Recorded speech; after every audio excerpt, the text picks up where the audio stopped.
Hello, everyone. My name is Yvonne Heath, and I am here with two amazing people, Eva Olsson and Yvonne Heath, and we are going to have a great conversation. But before we do, I'd just like to do a quick introduction. Eva Olsson is a Holocaust survivor and an incredible person. For 50 years, she remained silent about her experiences during the Holocaust. In 1996, she began speaking in schools, churches, and conferences, hoping her accounts could relay the need for compassion and tolerance and teach the consequences of hate, bullying, and other important parts of her message, the inaction of onlookers. Eva is the recipient of the Order of Ontario and in 2012 received the Diamond Jubilee Medal for continued service to communities across Canada. She is also a national best-selling author. And Yvonne Heath is considered by Ambassador Magazine as Canada's rising star. She shares how we can teach people how to just show up for themselves and others so they are empowered and resilient when grief and life's challenges arrive. Grief being whatever makes your heart ache. She is an award-winning author of the book Love Your Life to Death and a celebrated TEDx speaker. She also has her own television and radio program. Welcome, ladies. Thank you. Thank you. It's a pleasure to be here. All right. I know we are just going to roll right on to a couple of things here. I have a couple of questions for you. Eva, I'm going to start with you. Okay. I'm the youngest, right? And hey! that's why we're going to start. Eva, can you just take a couple of minutes and tell us a little bit about your story? Well, I have to start at the beginning. That's where it started, right? Absolutely. Because I fought for survival pre-birth in Hungary. My parents financially were very poor. And now they have 3 children, and my mom was unwell, and the doctor ordered her to have an abortion. She carried me. So that's where I learned about things that I will talk about. Mm-hmm. My mom made a decision. She had courage to stay in bed 8 months. And that is that.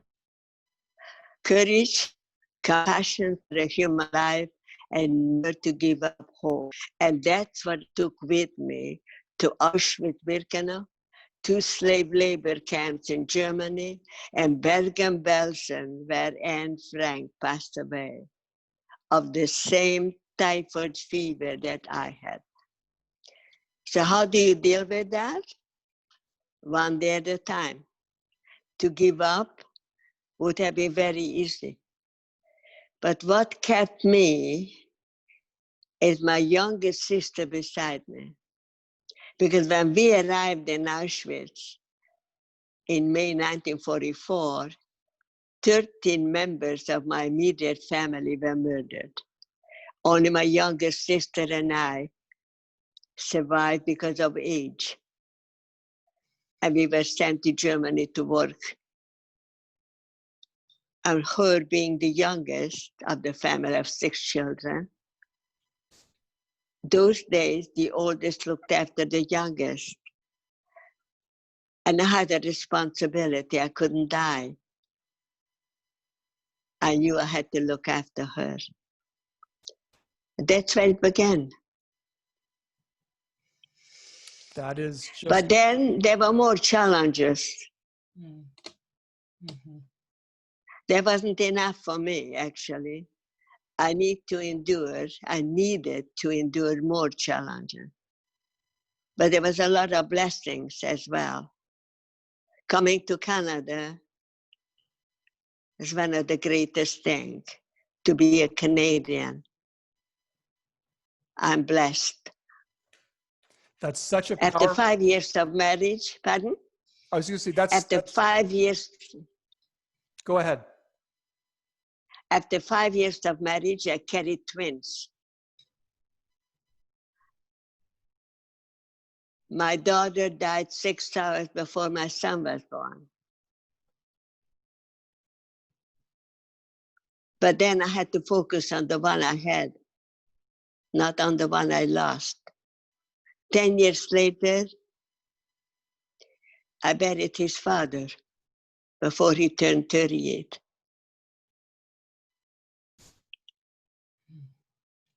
The key to success as a human being, how we deal with challenges, by not giving up hope. You were going to ask a question? I was going to ask a question, and it took me a couple of minutes to get into the rhythm of your story, and I apologize for cutting in. But I did have a second question for you, Eva. With everything that is going on in the world over the last few months, how has that affected you, knowing everything that you have gone through in your life? I'm very saddened by it. What it shows me, there is no value for human life. At the same time, we have to look at the person that pulls the trigger, because it's not the bullet that kills, it's the person that pulls the trigger. It's not the gas that murdered 1.2 million in Auschwitz. It's the man that opened the shower heads and let Zyklon B powder come through it instead of water. It's saddening. We look at people, we don't look at human beings. We look at them, where they pray, who they pray to, what they look like. Isn't the blood the same color? Pigmentation of one's skin should not affect anyone or religion.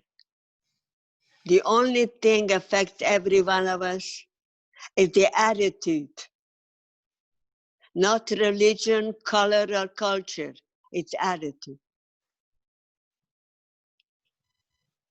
You're absolutely right.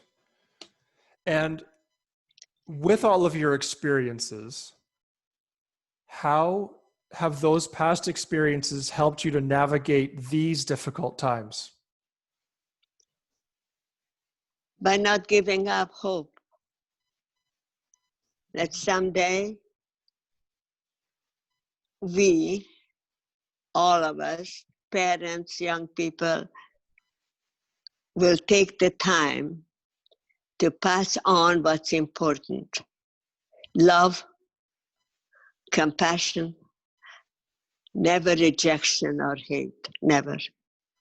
Very often in schools, I've been asked by students, how come you don't hate for what they did to you? Because hate is a killer, not a joke. It is a disease. It eats away at people. Wow. Thank you. I'm just going to switch for a moment and over to you, Yvonne. I know it's going to be hard to compete with that, but I never want to speak after Eva again because I have a very big lump in my throat. okay, well, if you can take a very deep breath and tell us a little bit about your story and your journey. Well, first of all, I have to say that one of my dreams has been to be on stage with Eva Olsson because she is truly one of my heroes in this life. And see, it's going to make me cry, but that's okay. But this is the next best thing. So to actually be here with you, Eva, is just, it means so much to me because you are the epitome of resilience and hope and love and not giving up. And so I appreciate that. And my journey is very different from yours, but I certainly, in 27 years of nursing, I suffered a lot because I didn't know how to cope with grief, personally or professionally. And so I left my career to create change, where we would talk about grief before it arrives. And one of the greatest things I get to do is share people's stories, which I did in my book. which I've done on my radio show, my television show, as I've had Eva on my radio show and television. And I'm continuously inspired by hearing the stories of people being in the deep trenches of grief and taking their pain and turning it into passion and purpose. And that's what Eva has done, and that's what I aspire to do. Wow. And with that and meeting all those interesting people, with everything that's going on in the world, how has that affected you over the last few months? Well, Meeting. Oh, go ahead. I'll just finish up and what we are doing. We're having this conversation in June 2020, and the world is dealing with the global pandemic, COVID-19, and the world has changed as we know it. And it's interesting because as I've spoken about grief, which is our mental, physical, and emotional reactions to loss, transitions, and change, my goodness, we've had all of that. We've also had to navigate through, a few months ago, mass shootings in Nova Scotia where 22 people were killed. And then May 25th, George Floyd, Black men murdered in daylight by a police officer in Minneapolis. And that's what Eva was referring to when, we see these things and we hear these things, and it's such heavy grief. And for me, I was so shaken the first few days, the first few weeks, that I felt paralyzed, because I didn't know that kind of hatred still existed. I was very naive. And so, as for everyone, it has been a very challenging emotional roller coaster. Eva, it looks like you'd like to add a quick point. Well, what the point, yes, because I think about 11 million, 6 million Jewish people, 5 million that were not, were murdered in the Holocaust. Among those were 1.5 million children. And those children were registered, but not every child in Eastern and Central Europe were registered at birth. I come from a family where 3 of us were registered. The other 3 weren't until 1939. So what historians are saying, there is no way of knowing how many more children than 1.5 million, and how many unborn babies died in the gas chamber. There's no way of knowing. We'll never know. So 5 of those children were my nieces. A 3.5-year-old, a 2-year-old, a 1-year-old, 6-month, and a 2-month-old. When I hear all these atrocities, what's going on today, it takes me right back to 1944 and 45. That's where I am. Yeah. When I speak in the school, I'm not in that gym. I'm back there. Yes. Wow. And Eva, I'm just going to stay with you for a moment because I don't want to run out of time, but are there any tips that you can share with us to help everybody else get through this right now? For me, I would like the tips to give to parents. And particularly today, and I'm relating it to hate and bullying. Send your children to school the way you want to see them as adults, because the teachers can't fix it. Their responsibilities are providing the tools of education. Parents' responsibilities are to make sure those children pick up the schools. And where does a child learn to use words that should never be used? A 12-year-old boy writes to me, a grade 6.